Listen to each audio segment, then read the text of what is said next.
അപ്പോൾ മലയാളികളുടെ ഫ്രസ്ട്രേഷൻ എന്ന് പറഞ്ഞാൽ ഞാനൊരു വീഡിയോ ചെയ്തിരുന്നു.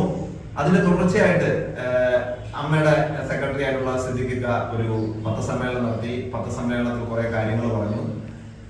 സിദ്ദിഖിക്ക പറഞ്ഞ കാര്യങ്ങളൊക്കെ അമ്മയുടെ സെക്രട്ടറി എന്ന രീതിയിൽ തന്റെ അംഗങ്ങളെ അനുകൂലിച്ചുകൊണ്ട് അല്ലെങ്കിൽ അതിലെ അംഗങ്ങൾക്ക് യാതൊരു വിധത്തിലുള്ള പ്രശ്നവും ഉണ്ടാവാത്ത രീതിയിലുള്ള കാര്യങ്ങളാണ് സിദ്ദിഖിക്ക പറഞ്ഞത്.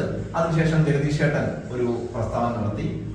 അന്വേഷണത്തെ സ്വാഗതം ചെയ്യുന്നു എന്ന രീതിയിലാണ് ജഗദീഷ് ചേട്ടൻ പറഞ്ഞത്. അത് കഴിഞ്ഞിട്ട് ഇന്ദ്രൻ ചേട്ടൻ ഒരു പരീക്ഷയ്ക്ക് തുല്യതാ പരീക്ഷ 7ാം ക്ലാസ്സിന് തുല്യതാ പരീക്ഷ എഴുതാൻ പോയി. ആ സമയത്ത് പത്രക്കാർ കുറെ ചോദ്യങ്ങൾ ചോദിച്ചു. അപ്പോൾ അദ്ദേഹത്തിന്റെ നിഷ്കളങ്കമായ രീതിയിൽ മലയാള സിനിമയിൽ ഇതൊക്കെ മുമ്പ് നടന്നിട്ടുണ്ട്, ഇതൊക്കെ എപ്പോഴും നടക്കാറുണ്ട്, വിവാദങ്ങൾ ഉണ്ടാവാറുണ്ട് എന്നുള്ള രീതിയിൽ പറഞ്ഞു. അതിനെയെല്ലാം തെറ്റായി വ്യാഖ്യാനിച്ചുകൊണ്ടാണ് നമ്മുടെ സോഷ്യൽ മീഡിയയിലെ മാമന്മാരെ ഇപ്പൊ ഇറങ്ങിയിരിക്കുന്നത്. അതിൽ പ്രധാനമായിട്ടും പറയുന്നത് ഈ പവർ ഹൗസ് 15 അംഗ പവർ ഹൗസിന്റെ കൂടെ നിൽക്കാത്തത് കൊണ്ട് ജഗദീഷ് ചേട്ടന് 2003 ശേഷം സിനിമകളൊന്നും ഉണ്ടായിട്ടില്ല, സിനിമകളൊന്നുമില്ല എന്നുള്ള രീതിയിലുള്ള ബാലിശമായിട്ടുള്ള ഒരു ആരോപണമാണ് വന്നിട്ടുള്ളത്. അപ്പോൾ ജഗദീഷ് ചേട്ടന്റെ ഫിലിമോഗ്രഫി എടുത്ത് പരിശോധിച്ചു കഴിഞ്ഞാൽ പുള്ളി വർഷങ്ങളായിട്ട് സിനിമകൾ 6, 7, 8 പടങ്ങൾ തുടർച്ചയായി ചെയ്യുന്ന ഒരാളാണ്. 2003 മുതൽ 2015 വരെ 6-ലധികം സിനിമകൾ എല്ലാ വർഷവും പുള്ളി ചെയ്തിട്ടുണ്ട്. 9-ലൊക്കെ 10ഓളം സിനിമകൾ ചെയ്തിട്ടുണ്ട്. മുകേഷ് ചേട്ടനുമായിട്ട് തന്നെ ഒരുപാട് സിനിമകൾ ആ കാലയളവിൽ ചെയ്തിട്ടുണ്ട്. അതിൽ തന്നെ പല സിനിമകളിലും ജഗദീഷ് ചേട്ടൻ ഹീറോ ആയിട്ട് വന്നിട്ടുണ്ട്. ഡീസന്റ് പാർട്ടീസ് ആയാലും, ഏപ്രിൽ ഫൂൾ ആയാലും, to Harihar Nagar, in ghost housing, അങ്ങനെ കുറെ പടങ്ങൾ ഇതിനകത്തെല്ലാം പ്രധാന റോളിൽ തന്നെ വന്നിട്ടുണ്ട്. ചെറിയ കള്ളനും വലിയ ഒതിസും എന്ന് പറയുന്ന ഒരു സിനിമയുണ്ട്. അതിന്റെ അകത്ത് ജഗദീഷ് ചേട്ടനാണ് മെയിൻ റോൾ. മുകേഷ് ചേട്ടൻ സബ്ബായിട്ടാണ് ആ സിനിമയിൽ വരുന്നത്.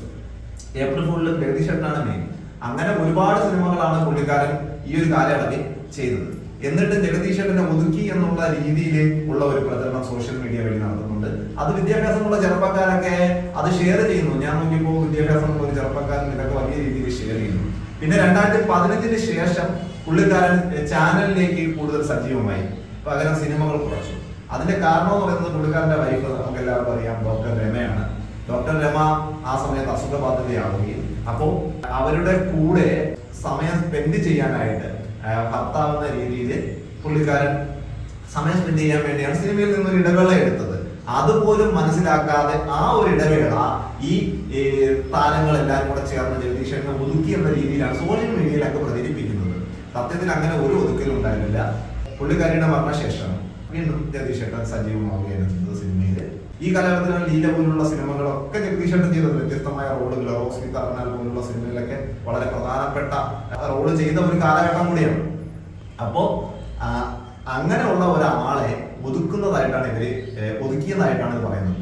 ചുമ്മാ അന്തരീക്ഷത്തിൽ നിന്ന് എന്തെങ്കിലുമൊക്കെ ഒരു റൂമറുകൾ പടച്ചു വിടുക എന്നുള്ളതാണ് ഇക്കൂട്ടരുടെ എല്ലാ ലക്ഷ്യം. നേരത്തെ വീഡിയോ പറഞ്ഞതുപോലെ മലയാളികളുടെ ഫ്രസ്ട്രേഷൻ അത് തന്നെയാണ്. അപ്പൊ എനിക്ക് വീണ്ടും പറയാനുള്ളത്, നിങ്ങളൊന്നും ഫ്രസ്ട്രേറ്റഡ് ആവാതിരുന്ന് നിങ്ങളുടെ സ്വന്തം കാര്യങ്ങൾ നോക്കി, പിന്നെ നമുക്ക് എന്റർടൈൻമെന്റിനായിട്ടാണ് സിനിമകൾ തരുന്നത്.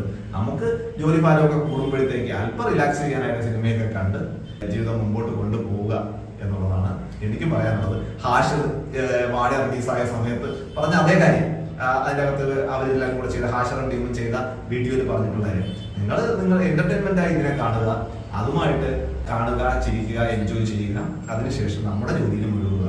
ഇതേപോലെ സോഷ്യൽ മീഡിയയിൽ വന്നിരുന്ന് ചുമ്മാ ഇങ്ങനെ കൊണകൊണാന്ന് വർത്തമാനം പറയാതെ ഇരിക്കുക. അപ്പോൾ എല്ലാവരും നല്ല മനസ്സുള്ളവരായിട്ട് ജീവിക്കുക. നല്ല മനസ്സുള്ള ഒരു വിനാശി, അതാണ് എന്റെ സ്വപ്നം. ആ സ്വപ്നത്തിലേക്ക് നിങ്ങൾ എല്ലാവരും ഉണ്ടാവട്ടെ എന്ന് ഞാൻ ആശംസിക്കുന്നു. Okay, bye bye.